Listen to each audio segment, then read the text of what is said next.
Yeah, I'm gonna make you guys love Warhammer. I have the autism that doesn't gatekeep; it's a gateway. I want Come into my mind. That's a new t-shirt. learn everything about this thing I'm obsessed with. And y'all know it's true. I've been doing that crap for 30 years. Yeah.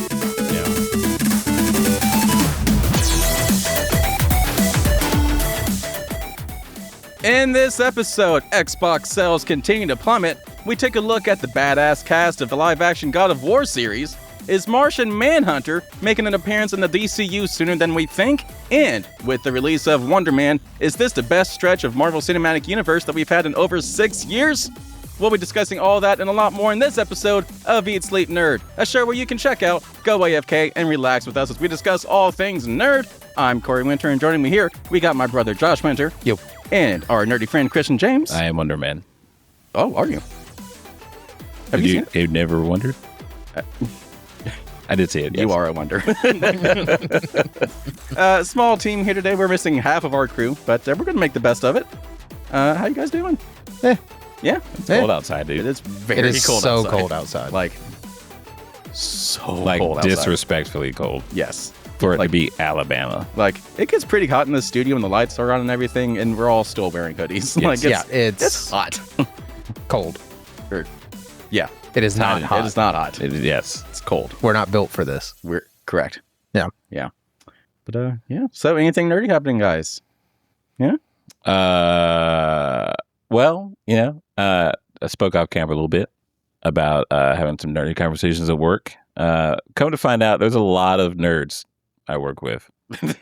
Like as far as Pokemon card trading and collecting, Star Trek fans, other worldly games.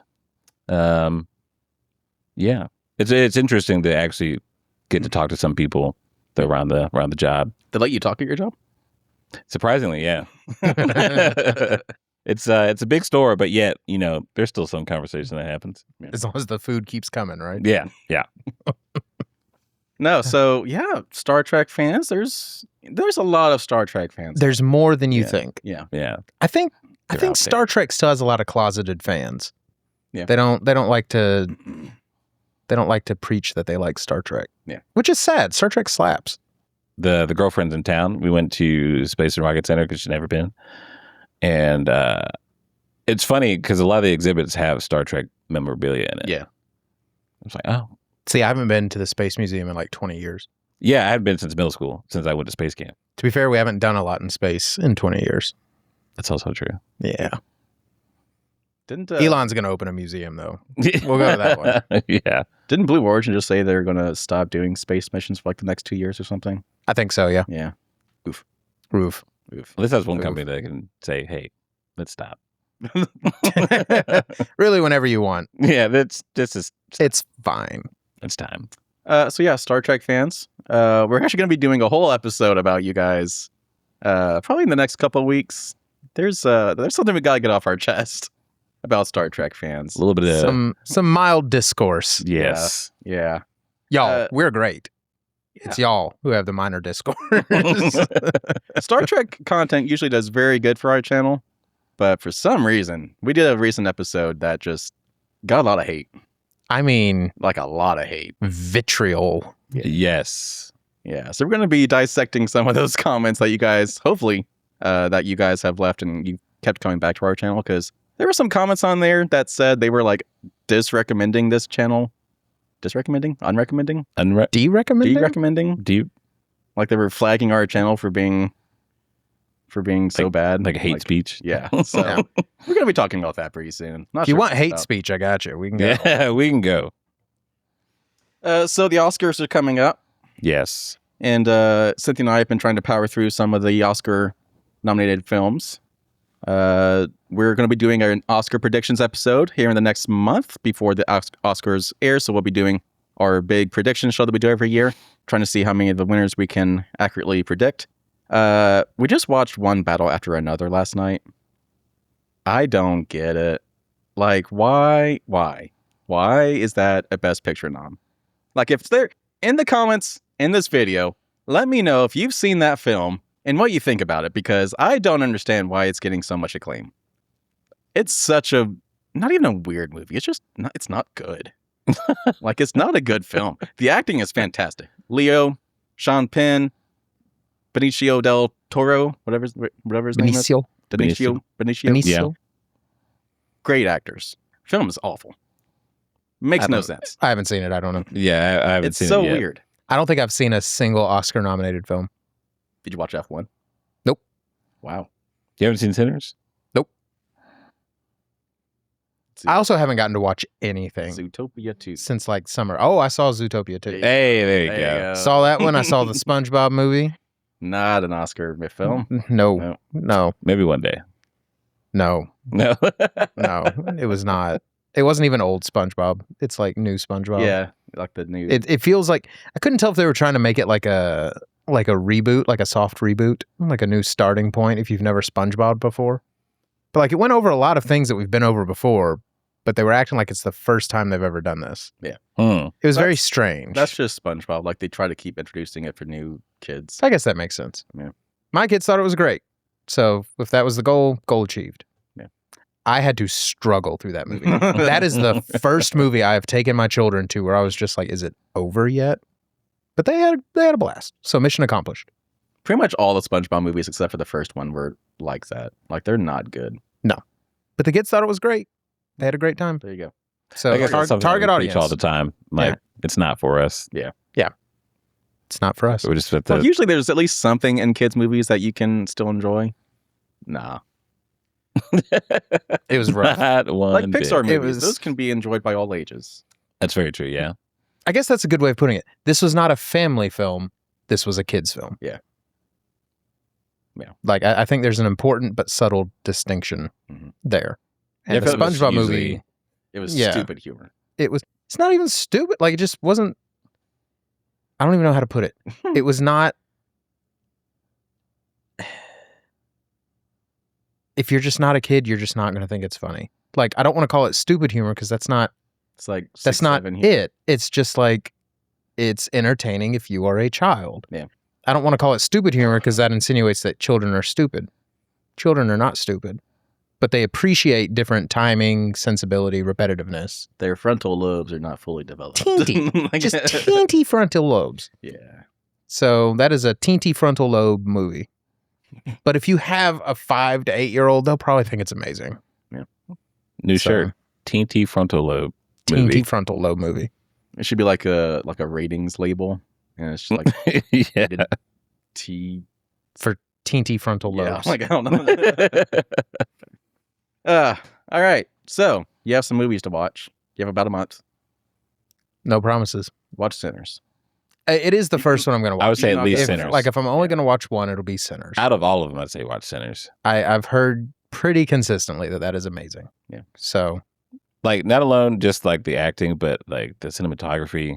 Like I The saw entire thing. an interview with like the cinematographer, and she knows her stuff. Like, nice. the visual effects. Yeah. Were good. Just the atmosphere. Like it's a set in the past. Like it's a good film. Okay. The music was good. I'll do it Yeah. first, and if I get to the other ones, I get to the other ones. There you go. That's the spirit. I mean, dude, I get like 3 hours a week to myself. Doing a movie means I lose 70% of that. Well, if you watch Sinners, it's going to be 100% of that. Okay. Cool. So yeah, but that also means theoretically I should be able to knock out one Best Picture a week. I mean, that's kind of what So- I'm trying to do like 2 a week and kind of covering at least 2 or 3 films in every single category just to kind of see where I can get. Yeah. Because like if you do Sinners and one battle after another, it covers a lot of the categories because they got so Okay. many noms. So Interesting. All right, I'll start with those two, I guess. Yeah. Okay. Yeah. I can do that. Warhammer's getting a patch. all right. Space Marine 2. Yeah. Very exciting. It's patch 12. Okay. It's introducing the Tech Marine as a playable class.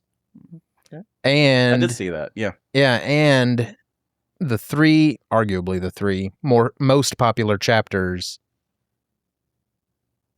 Black Templar, Space Wolves, and Space- Blood Angels, are all getting character heads. Like you can specifically pick a character head that would match that chapter instead of just a helmet or whatever, Yeah. or it being the generic Space Marine head.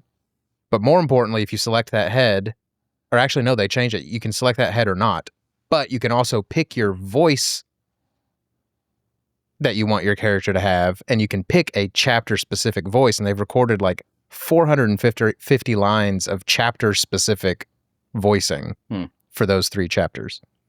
So that's pretty sick. So like if you're playing as a Space Wolf, which is very Norse coded, very Viking coded, they don't call the Emperor the God Emperor. They call him the Allfather. And so like if you're playing a Space Wolf, you can pick that voice pack, and like as you're smashing in an alien's head, you can scream for the Allfather and then like rip him in half. So it's very exciting times. Very exciting times. I did see that they put out a trailer for Warhammer 40K Dawn of War. Yeah, the 4th one. 4th? I mean, I'll play it, but you know your boy's holding out for Total War Warhammer 40K. There are so many Warhammer games coming out. Yeah, because Warhammer slaps. I guess since your lore dump there's so much to tell. Coming soon. So much to play. Just haven't aired it yet. Oh, yeah. We actually haven't put that one out. Well, damn it. I did a lore dump. The first of many. And it's a really good episode. Just haven't found time to schedule it yet. But yeah, it's coming soon. Yeah, I'm going to make you guys love Warhammer. I have the autism that doesn't gatekeep. It's a gateway. I want Come into my mind. That's a new t-shirt. learn everything about this thing I'm obsessed with. And y'all know it's true. I've been doing that crap for 30 years. Yeah. 35 years. 36 years. Ooh, getting almost 37. Oof. Yeah, sometimes I wake up, my back just hurts. Oh, yeah, 24/7. Yeah. I've been playing, finally got around to getting City Skylines 2. They've done a lot of work on that game since it launched. Yeah.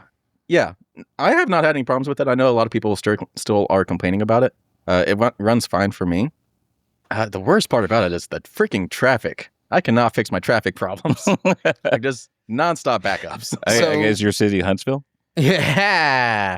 So a big part of that, from what I've seen, and I haven't played it in months, but from what I've seen, apparently when the game launched, unlike the first game, which was very, very, very, very, very simulation driven. If you build a business over here, a house over here, and a commercial center over here, you can see the person leave their house, go to work, create a product, and then you can watch that product get shipped out to the store or out of the city onto the traffic, whatever.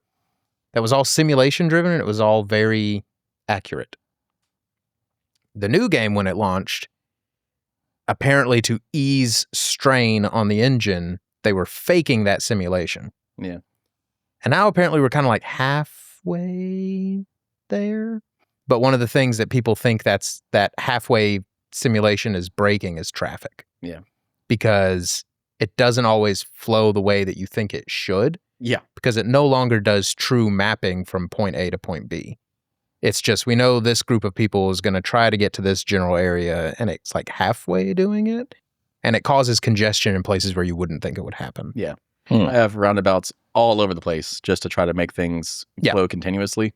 But even that's only doing so much. Like I have a highway system. I've learned that the main trick is to do a separate highway system from like your inner city roads.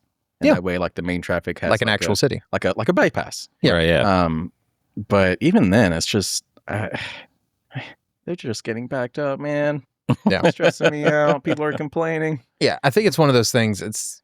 I think at this point they've done all they're going to do for that. Yeah. And it's not really going to be changed until City Skylines 3, Yeah. which I will still buy. I like the City Skylines games. Yeah, they're good. Yeah, I've been meaning to get into that one. It's a good one. I need to get my Sims on. Or some kind of simulator like that. Simulator.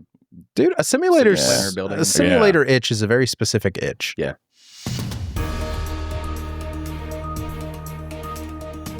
All right. So let's get into some current events. I'm excited. Let's go. And I do want to kick things off with some James Gunn and DC Universe stuff. And yes. the Batman photo there from what was that show?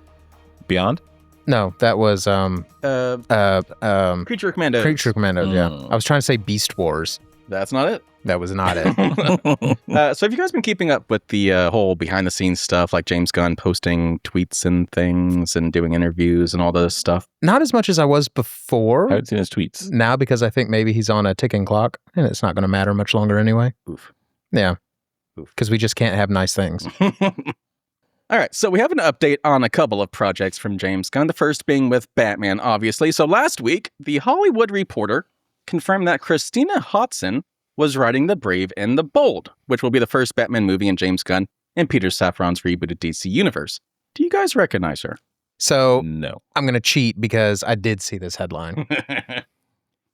I got to say, it's an interesting choice to pull in the writer from one of the worst reviewed DC Universe movies of the last generation. Well, it goes even further beyond just The Flash. So she is best known for writing 2018's Transformers spinoff Bumblebee, which was not good.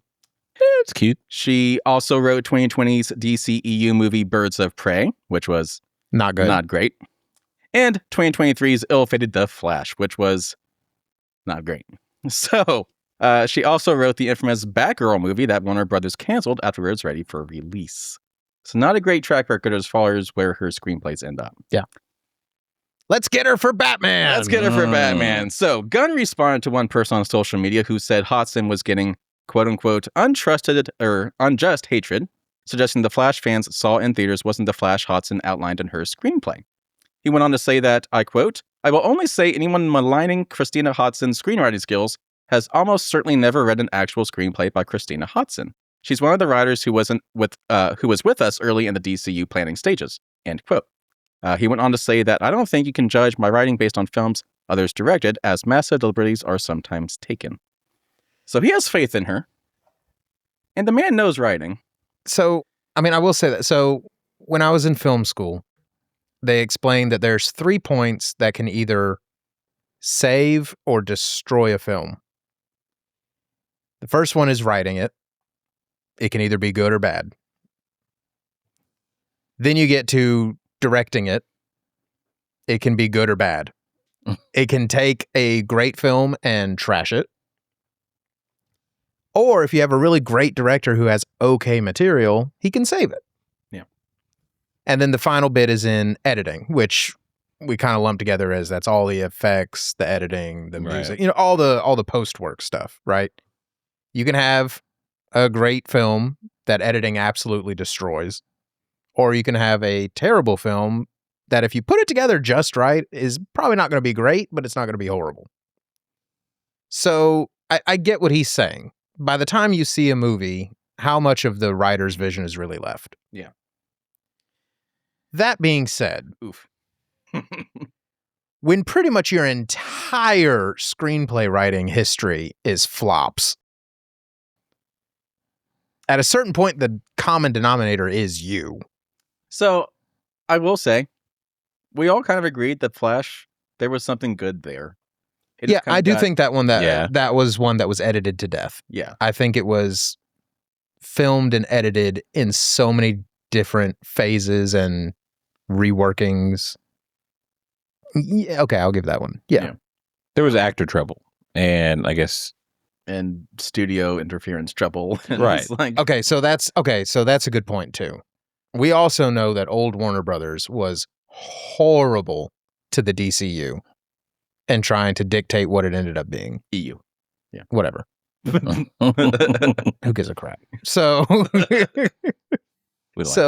yeah, we know that they were notorious for studio interference. Almost every director that directed a movie during that time said that they were told how to put it together. Yeah. I still feel a sense of foreboding, but I understand what Jimmy's trying to say. Yeah. So, I guess we'll find out. Well, I think, with the backing of James Gunn to that might help a little bit. Yeah. Because, she'll be main writer, but he'll have the say. Yeah. And you can find inner workings to fix, not fix, boost up. Like whatnot. James Gunn is a good writer. Yeah. He knows. He's a good writer. He's a good director. I think he can recognize good writing. So he's a good storyteller. Maybe this is her big break for. Then, finally yeah, getting he a might be the plot. guy. This is when we all realize that she doesn't suck. Yeah. Yeah. All right. So elsewhere in the DCU, James Gunn is once again having fun on social media with a cryptic tweet that could be a reference to Martian Manhunter's entrance into the DCU. So he tweeted this right here. It was just, there was no words, there was no caption to the tweet. It was just 3 images that were showing off Chacos. Do you guys know what Chacos are? Yes, and so does the Martian Manhunter. Exactly. So this tweet showing off this Chaco office includes a picture of a pack of Chacos, which is essentially DC's take on Oreos. Fans of DC Comics know that Martian Manhunter, one of the 7 original members of the Justice League of America, and one of the most powerful beings in the DC universe, is addicted to Chacos, which makes this tweet a thinly veiled reference to the much-loved superhero. So, it seems like it's a set, so like they're getting ready to film something, Yeah, Yeah. So that's what I was thinking. which is means that, it's probably something coming soon. yeah. There's a lot of detail in all of that. I mean, so we know that Man of Tomorrow. Man of Tomorrow's, it's either filming or it's about to start filming. It's one of the two. Coming in 2027, I believe. Yeah, like it comes out next year. So set building would obviously be part of pre-production. So we know that the villain is going to be Brainiac. So we're already bringing in more aliens. It would make sense to introduce friendly aliens as well to help balance the scoreboard. Yeah. So yeah, or maybe it'll just be an Easter egg, and like on his way out, he's escorted out by John Jones or something. Like that's, it could happen. Okay. But that's a lot of effort for an Easter egg. Yeah. So I don't know. Maybe we're gonna get Martian Manhunter too. Plus, like, he's putting effort into tweeting this out. Like, he's doing something intentionally. These aren't just like secret images that just happened to come out that he didn't realize he was posting. Like, these were very intentionally posted by him. It's like he's teasing something. I like the vibes of the office. Yeah. Like I would enjoy hanging out there. The carpet is spacing soothing. in between those Chacos are bothering me. It's kind of lopsided. Yeah. But it's got the wave to balance it on the right. Yeah. It's so much. It's purposely asymmetrical. Yeah. Not like it. Sorry about it. Are we expecting? Okay, so if we do get Martian Manhunter, do we expect it to be like the CW and he'll be in human form I hope not. 90% of the time? I don't know. No. 'Cause I would hate to get a character like that and not see the character. Yeah. No, he's got to be full form. Yeah. Better question. Do you think he would be done with prosthetics or Prostheses? a full CG character? Probably full CG character, I would imagine. Or like a Vision thing where they do him up in prosthetics and then replace almost all of it with CG. Yeah. Honestly, yeah, Vision's a good blueprint for it, the way they did him. Yeah. It's like he didn't look fake. No. And I think that's because with the prosthetics and everything, the reference is so solid that it's easy to, well, not easy. A lot of work goes into it. So yeah, Martian Manhunter possibly coming soon. You know, we have the Supergirl film coming out this year. True. Is that a place you could show up? I mean, he could show up, I'm sure. Because like you were thinking Brainiac might show up in Supergirl. I think it was teased. So like when she's having her Krypton flashbacks, you can see part of the city being lifted up. And that's kind of Brainiac's deal, because he likes to bottle cities. So like, I don't know if we'll see Brainiac in it, but clearly they're setting that up. Yeah. For him to come in the next Super Family movie. So, like I said, I don't know if we'll see him, but you can see what he's doing. Yeah. So, yeah. I do think this is definitely for Man of Tomorrow. I don't think that's for Supergirl. Supergirl's wrapped. Yeah, that's true. Yeah, I don't know. I guess we'll find out soon. Now, enough about DC. Let's talk about some Marvel stuff. So, guys, I think we're sleeping on Wonder Man. Like, it currently has a 90% on Rotten Tomatoes. I was not sleeping. I was fully awake for this show. Okay. It was real. So this is the other thing that comes back around to our good actor of bad writing or bad writing, good actors kind of thing. Mm-hmm. Great acting, great writing.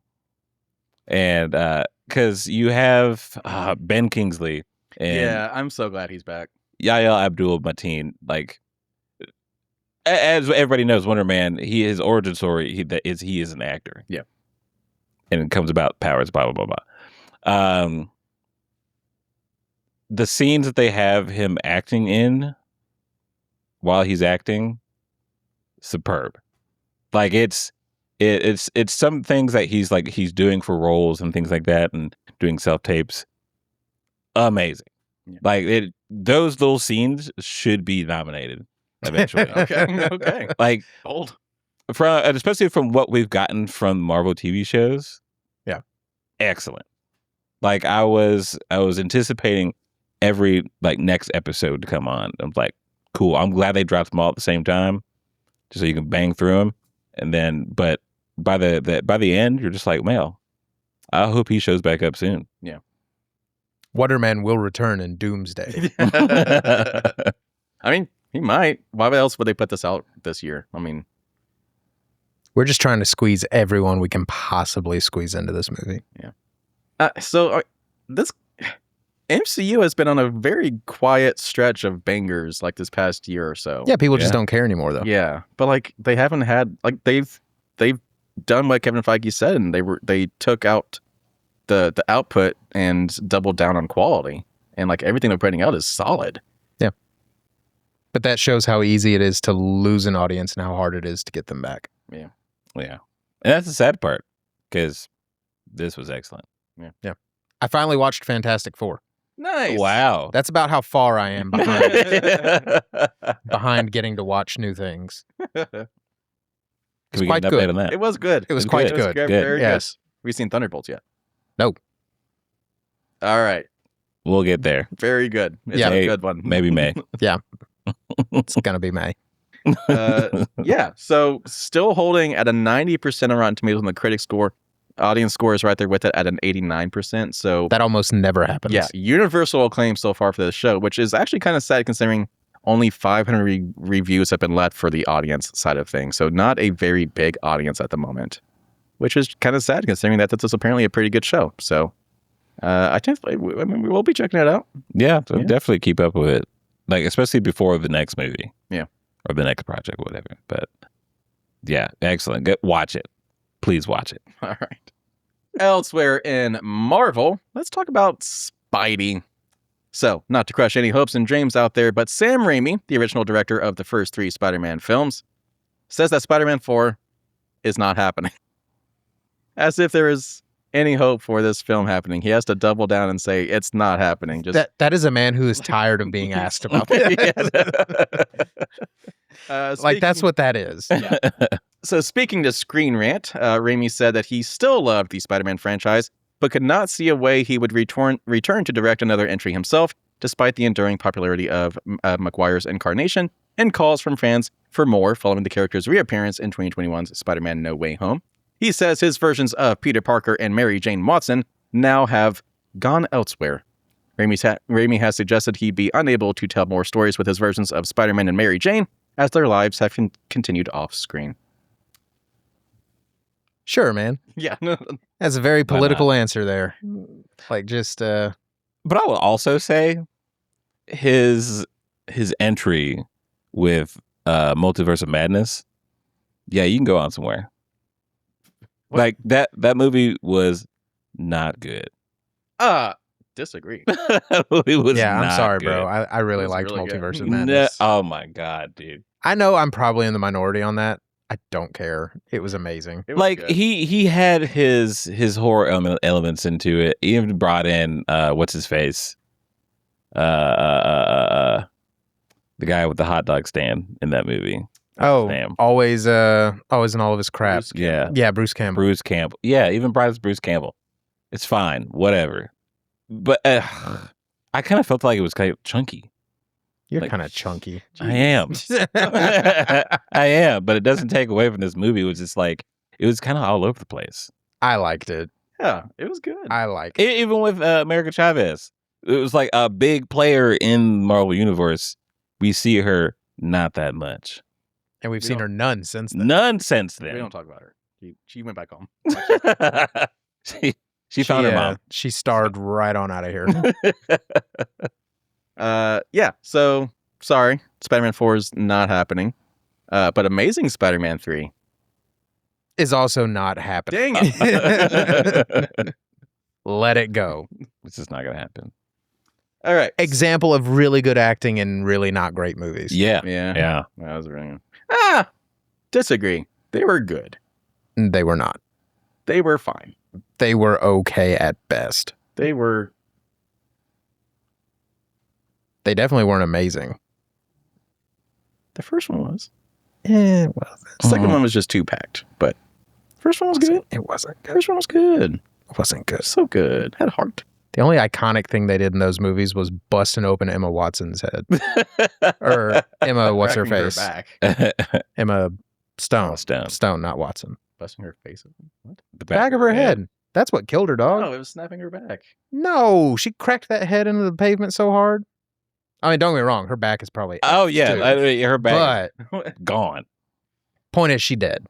It's the only iconic thing yeah. they did. Oof. Deader in hell. Anyway, so moving on.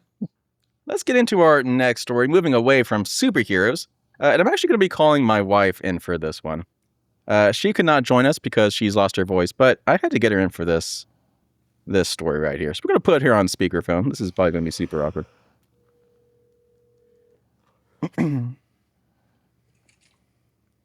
Hello. Hello, my love. You are on the show, Great. so don't say anything stupid. Your students are probably watching. Yeah. You sound great. So we're doing a news episode, and I want to pull you into this story right here because it kind of touches on something that you're loving right now. Okay. So, moving into our next story. According to The Hollywood Reporter, Apple TV has closed a deal for the rights to Brandon Sanderson's Cosmere books. The first adaptations being considered are the Mistborn series for film There you go. and the Stormlight Archive for TV. And it gets better. According to the report, Sanderson will, quote, write, produce, and consult, and will have final approvals for all of the adaptations. So, a recent example of where a lack of this type of creative control can cause tension is obviously with George R.R. Martin and the House of the Dragon showrunner. Martin said in a recent interview with THR that he would give notes and then nothing would happen. So, Brandon Sanderson himself has a massive audience, with over 50 million books sold since he first started writing. Wow. The Cosmere series So makes many up books. a large chunk of his published works, with 24 books attached to the shared universe. There are all a total of 7 books across different eras for Mistborn, and 5 total in the Stormlight Archive series. Every time I see the word Mistborn, I have to pronounce it Mistborn. Mistborn. Mistborn. So Cynthia's reading these books right now. Okay. And she gave them to her brother for Christmas, the first 3 Mistborn books. And he powered through them in like a day. Like, Yeah, I think he's on like book 7 in that universe. He's read the original trilogy, he's read the next trilogy, and he's reading something that comes after that. I haven't even looked that far ahead yet because I just started book 2. Wow. yeah, apparently they're pretty good. Need to get So- on it. Yeah, I know Jason has read these as well. Has he? Yeah. He hasn't. I asked him. Oh, Yeah. that's weird. I'm pretty sure I saw these on his shelf. I think he does have them. He just hasn't started them yet. Oh, okay. Yeah. Okay. And if he has read them, and I'm misremembering, sorry, Jason, but I'm pretty sure when I started reading the first book, I texted Jason. I was like, hey, have you read these? And I think he said no. I'll have to check my texts. Jason, if you were here, you could confirm this yourself. But yeah, so sweetheart, yeah, Apple TV of all places, which is a great place to go for TV shows, high quality stuff. And- Foundation That's what I've heard. slaps. Yeah. Yeah. And the author has final approval. So like it's not going to get messed up. And see, that's like when I heard about this happening, my first thought was, so who's going to actually write it? Because that's what always seems to happen. But I mean, if Sanderson has signed off on it, like he writes. I haven't read much of his stuff. I don't think I've read any of his stuff except for Mistborn. Like I'm starting out in my Brandon Sanderson world now, but he has such a huge following that when I saw it had been approved, I was like, it's either going to be excellent or it's going to be the worst decision ever. But I mean, as long as he's writing it, I think it's going to be fantastic. And it's such, I mean, I'm literally on like chapter 2 of the second book. But there's so much potential for what they could do with it.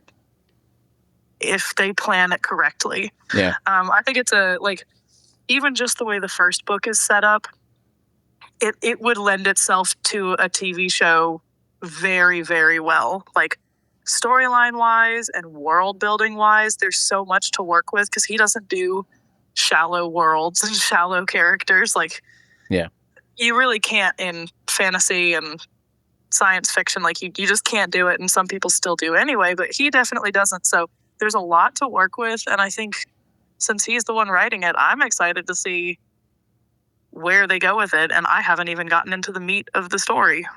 The story meat. The you're in the midst of it. There you go. Also, There it I is. will confirm that he Boo. always go Mistborn every single time. Every time. You just have to. Like, I don't get it. there's nothing to get. Okay. Mistborn. No, there's no joke. That's just how he says it. That's just it. That's Okay. it. Right on. All right, that's all I got for you. Well, goodbye. I love you. So yeah, that was just for her. She's not even here. But moving on. So let's get into some video game stuff. Video game stuff. First up, I want to talk about some PlayStation news. So a recent analyst's report has suggested that Sony may push the launch of the PlayStation 6 beyond 2028 and lengthen the PlayStation 5 lifecycle. Ahead of Sony's third quarter financial report due in a few days, David Gibson, a senior analyst at MST International, who focuses on game and tech companies, published a report showing that Sony's earnings for the third quarter are expected to exceed forecasts, with strong sales of first and third-party games driving growth. He also noted that game and network services, including PlayStation Network subscriptions, are remaining strong. Quarter 3 sales from this past year are predicted to total around 1.8 trillion yen, or $11.6 billion, with operating income at approximately $1 billion. He goes on to summarize this by saying, and I quote, Sony expects the PlayStation 5 lifecycle to be longer than that of previous console generations. There's a high likelihood that the PlayStation 6 launch will occur after 2028, end quote. If Gibson is right, we won't see the PlayStation 6 until 2029 at the earliest. So, PlayStation 5 came out originally in 2020. So we're on, year 6 now? Mm-hmm. How are we feeling about a 8-9 year console generation?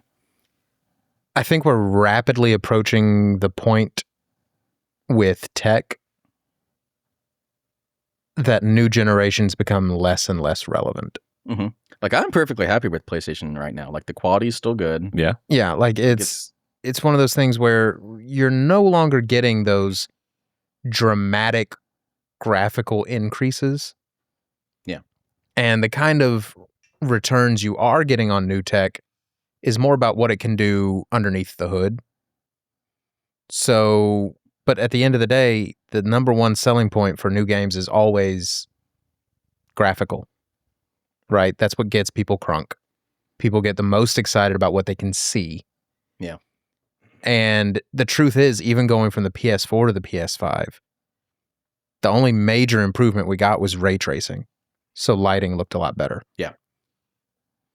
But like character models and things like that were not that dramatic shift that we had gotten going from the PS2 to the PS3. Yeah. PS3 to the PS4. Even then, it started getting less obvious, right? And so I think we're getting to the point where until there's a dramatic, and I mean like fundamental shift in how we do computing, I don't think that new hardware is going to be as big a deal as it has been in the past. Well, even to your like point, we're reaching a plateau with performance. We are, because on the flip side of things, developers are pulling back on trying to do over-the-top graphics because it slows production timelines down so much. Yeah, while we're all complaining about 8-year turnaround times on games. Yeah, and it's taking years and years to make these games, and studios aren't making money because they're not putting out games. And so we're yet again, to your point, we're plateauing in terms of what we can do with video game quality, but also we're having to cut back just because it's gone to be too much for developers. Yeah. So yeah, I'm totally okay with holding off on the next PlayStation. Like I feel like the PlayStation 5 still has a lot of life in it. But one problem that is facing console makers this year is the rising costs of components. Some memory is in high demand because companies like NVIDIA and Google require so much of it for their AI chips, with a CNBC report pointing out that these components are the first ones in line for that these companies are the first ones in line for these components. This will likely push up RAM prices and have a knock-on impact on both console retail prices and availability. Over at Sony rival Nintendo, the president failed to rule out future price increases for the Switch 2, commenting that we must monitor the situation closely. So not only are we just having to delay the PlayStation 6 because the PlayStation is still selling well, there's the possibility that there just is not going to be enough RAM and stuff available to make more consoles. Yeah, because everyone's using it for AI crap. Yeah. That no one even wants. Yeah. So will we go back to more about the story than the graphics kind of games? I hope so. Yeah, this may be one of those things that actually ends up being really good for the industry. Yeah. But in the meantime, it freaking sucks if you haven't already bought the stuff you want. Yeah. Like as a consumer, this is going to suck. Yeah. For the industry, it could force creativity back into a system that's mostly obsessed with turning out 2 Call of Duties a year. So I'm okay with this. Yeah. But like, what was it? Costco has started pulling the graphics cards and RAMs out of their displayed gaming PCs because people are opening the cases and stealing it. Wow. Yeah. Like the cost of RAM has already doubled, At least. and graphics cards are going back to being insane again. Yeah. Like a relatively mid-grade graphics card is projected to be over $2,500 soon. Yeah. Like that's insane. That's crazy. Just the graphics card. You don't get a computer for that. Yeah, that is Just the piece of graphics it. card. Yeah. So no, this is insane. I can't wait for everyone to realize that James Cameron was right. We need to abandon all this AI crap. But yeah. On the flip side of the industry, Xbox is struggling. Yeah, there won't be another Xbox. I'm Yeah. calling it I now. feel like we talked about this already. It's getting worse. It's getting worse. Yeah, They like are a sinking ship. okay, so hold on. Before you even do the story, I want to call my shot. Okay. Well, I guess I'm calling their shot. But especially now that PlayStation has said they're not necessarily worried about cranking out a new console. I am betting that Microsoft is going to do like what they did with the ROG Ally. Right? There's now really the current ROG Ally is an Xbox device. Yeah, it's $1,000. I'm thinking they're just going to go that route. And it's because it's been kind of a weird division anyway to have a dedicated console from the company that basically owns PCs. So I'm thinking they're going to abandon this whole Xbox thing. And instead, they're going to have pre-built Xbox branded gaming PCs. Well, I think you're right on it. I think it goes a little bit further beyond that, though, because the push of Xbox this past year has been everything is an Xbox with the whole cloud gaming thing. Like your phone's an Xbox, your TV's an Xbox. You don't have to have absurd gaming hardware. Yeah. Yeah. And so I think you're right there. Like they're going to just put Xbox branding on pretty much any device that will play their games. Yeah.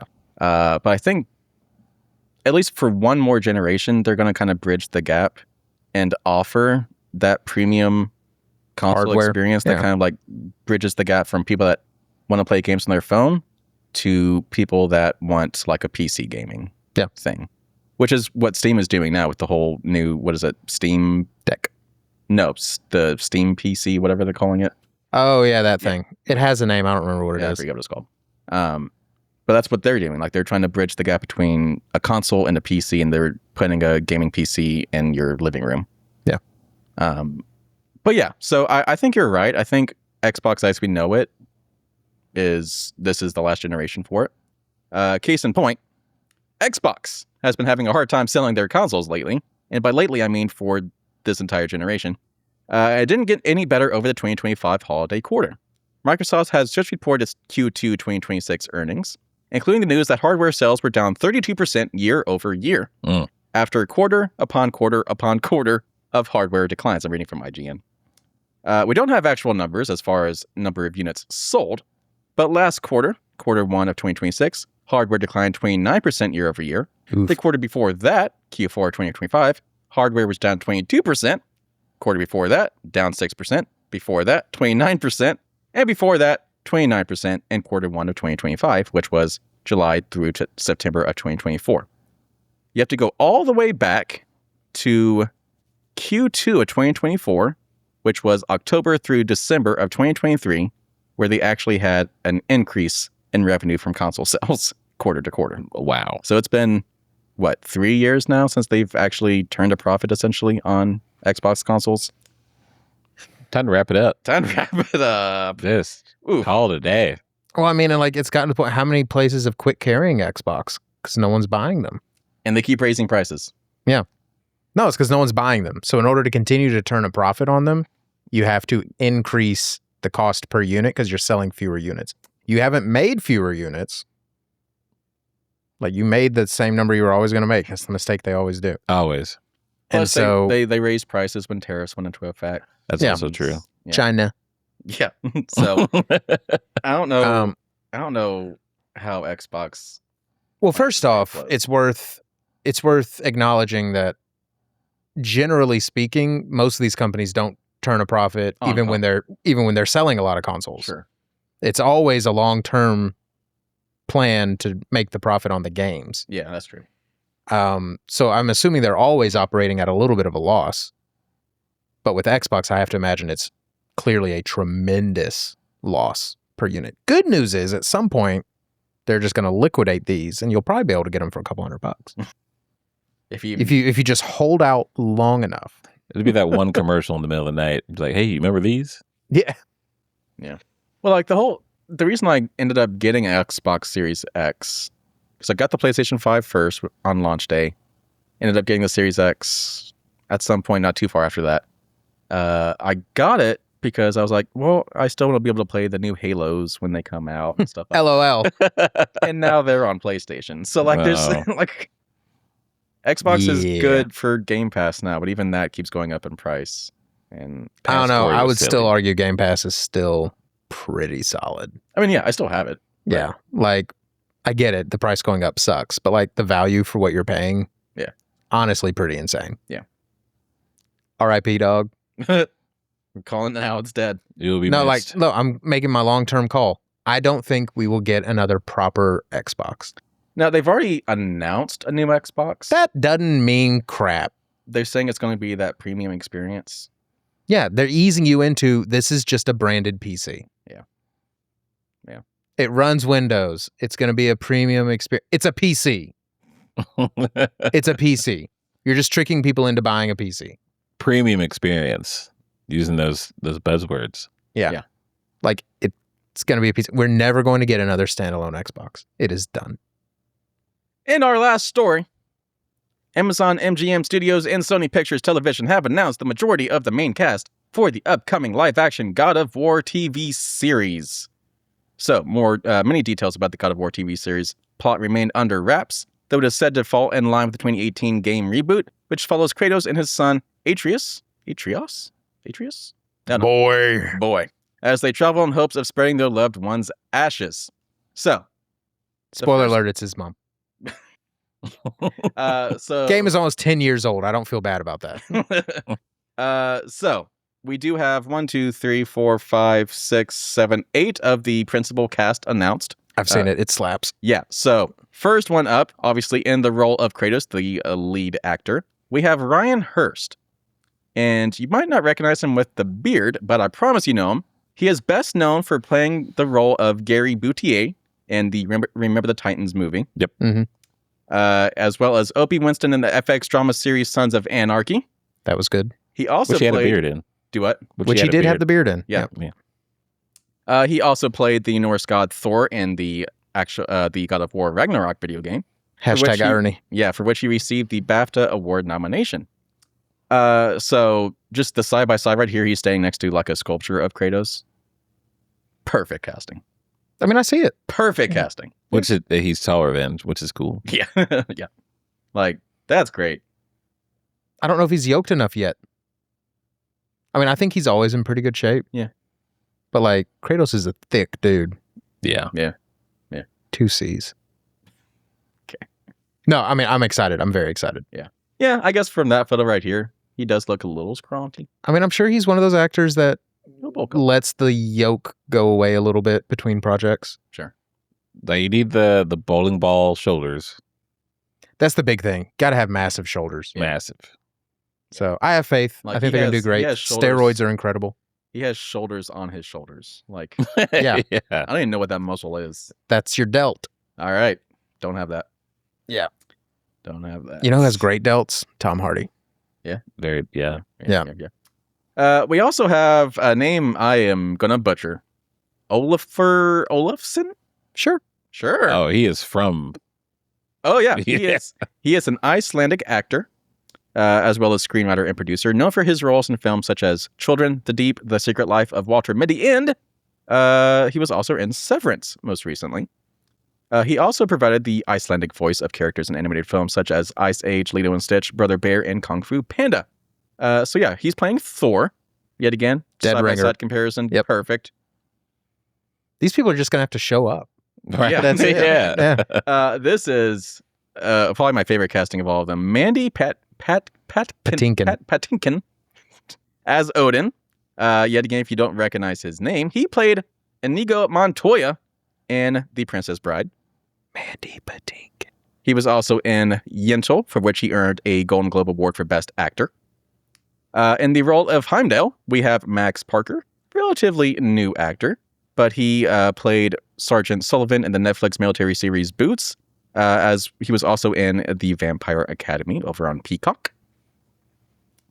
We have Teresa Palmer as Sif. She has a long history of acting. She has been in films and movies for 20 plus years. She made her debut in Wolf Creek in 2005, and then she went on to a critically acclaimed role as a depressed teenager in the psychological drama film 237, for which she was nominated for a Best Actress award in a leading role. We also have Danny Woodburn as Barack.